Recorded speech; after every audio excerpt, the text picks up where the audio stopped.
शासकीय आरोग्य यंत्रणेचा ढिसाळ कारभार, मृतदेहाची कमालीची हेळसांड झाल्याचा संतापजनक प्रकार। शासकीय आरोग्य यंत्रणेतील अनास्था आणि ढिसाळ कारभारामुळे मरणानंतरही एका मृतदेहाची कमालीची हेळसांड झाल्याचा संतापजनक प्रकार समोर आला आहे। या घटनेमुळे सर्वत्र चीड निर्माण होत आहे। तब्बल 2 तास उलटूनही शवविच्छेदन करण्यास टाळाटाळ केली जात असल्याने संतप्त झालेल्या नातेवाईकांनी थेट राहता ग्रामीण रुग्णालयाच्या मुख्य प्रवेशद्वारासमोर मृतदेह ठेवून आंदोलन करण्याचा इशारा दिला होता। नातेवाईकांनी दिलेल्या माहितीनुसार कोपरगाव जवळील कोकमठाम येथील रहिवासी असलेल्या अविनाश नामदेव बागुल यांना काल रात्री 12च्या सुमारास अर्धांगवायूचा तीव्र झटका आला।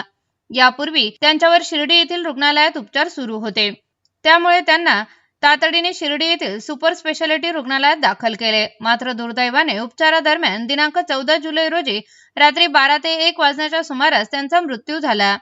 अविनाश नामदेव बागुल यांच्या मृत्यूनंतर पुढील कायदेशीर सोपस्कर आणि शवविच्छेदनासाठी शिर्डी रुग्णालयातील डॉक्टरांनी कोपरगाव पोलिसांना कळविणे आवश्यक होते।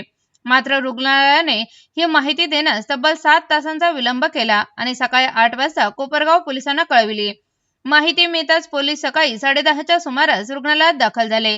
त्यानंतर त्यांनी शवविच्छेदनासाठी राहता ग्रामीण रुग्णालयात मृतदेह आणला। यानंतर कोपरगाव पोलिसांनी राहता ग्रामीण रुग्णालयात शवविच्छेदनासाठी मृतदेह आणावा अशी विचारणा येथील कर्मचाऱ्यांकडे केली। तेथील कर्मचारी आणि डॉक्टरांनी मृतदेह घेऊन या, आम्ही शवविच्छेदन करू असे सांगितले। त्यानुसार नातेवाईकांनी मृतदेह राहता ग्रामीण रुग्णालयात आणला। मृतदेह ग्रामीण रुग्णालयात आणून 2 तास उलटले तरी अद्याप कोणीही शवविच्छेदनाची प्रक्रिया सुरू केलेली नाही। रुग्णालयातील कर्मचारी आणि उपस्थित लोक येथे शिर्डी केसेसचे शवविच्छेदन होत नाही असे सांगत नातेवाईकांना उडवाउडवीची उत्तरे दिली। गेल्या 2 तासापासून मृतदेह तसाच पडून आहे। जर इथे शिर्डीच्या केसेसचे शवविच्छेदन केले जात नसेल तर तसे आम्हाला लेखी स्वरूपात द्यावे। गेल्या 4 वर्षातील रेकॉर्ड तपासून दाखवावे अशी मागणी मृतांच्या नातेवाईकांनी केली आहे।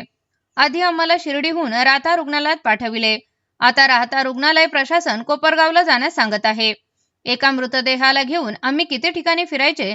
जर वरिष्ठ अधिकाऱ्यांनी आम्हाला तातडीने लेखी उत्तर दिले नाही तर आम्ही हा मृतदेह शासकीय रुग्णालयाच्या गेट समोर ठेवून तीव्र आंदोलन करू असा इशारा संतप्त नातेवाईकांनी दिला होता।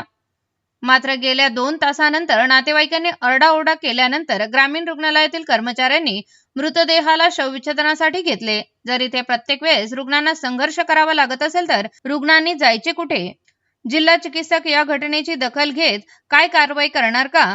किंवा प्रत्येकाला हा त्रास सहन करावा लागेल का? या गंभीर प्रकारामुळे शासकीय रुग्णालयाच्या बेजबाबदार कारभारावर पुन्हा प्रश्नचिन्ह निर्माण झाले। प्रतिनिधी Rajendra Dunbale, Marathi news line, Shirdi. 1 minute थांबा बरं का। हां, ओके।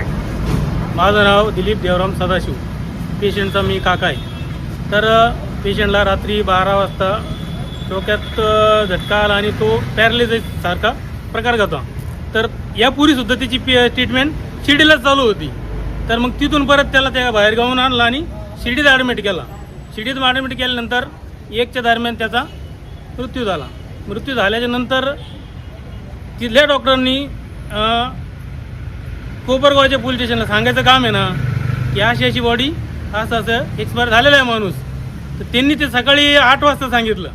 8 वाजता सांगितलं तर 10-10:30ला डिपार्टमेंट तिथून आलं। डिपार्टमेंट आलं, त्यांनी सगळं काही पंचनामा वगैरे केला। तिथून बॉडी त्यांनी फोन केला पोलीस डिपार्टमेंटनी की राहता ग्रामीण रुग्णालयाला PM साठी आणू का? इथले कर्मचारी म्हणे घेऊन या। डॉक्टरसुद्धा म्हणले की PM साठी बॉडी घेऊन या।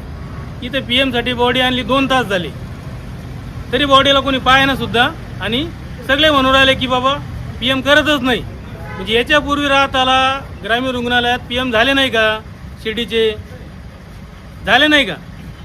झाले नसन तर तसं आम्हाला यांनी 4 वर्षापूर्वीचं रेकॉर्ड द्यावं की शिर्डीचे हॉस्पिटलचे PM आम्ही राहता ग्रामीण रुग्णालयात अजिबात केलेले नाही।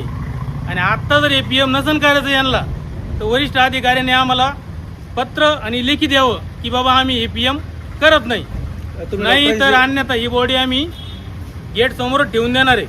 तुम्ही डॉक्टरांची चर्चा केली का? डॉक्टरांची चर्चा केल्यानंतर डॉक्टरांचा फोनच लागत नाही। डॉक्टरांना फोन केला होता, डॉक्टर कॉल पण आपला फोनच लागत नाही, त्यांचा फोन बंद करून ठेवलाय त्यांनी। कारण काय त्यांनी ते आम्हाला मग आता लिहून द्यावे. बॉडी परत शिर्डीहून राहत्याला आणली, राहत्याहून परत कोपरगावला घेऊन जायची. कोपरगावचे ग्रामीण रुग्णालय म्हणणार आमच्याकडे त्याचं काही लेखी नाही, तुम्हाला तालुका कोणता येतो, म्हणजे तेच बेचेपाडे करत बसायचे. पेशंट कोपरगावचं आहे. हा, कुंदांबा फाटा चौफुलेवर. आणि ऍडमिट कुठं होतं पेशंट? ऍडमिट शिर्डी सुपरला होतं. Audio Jungle.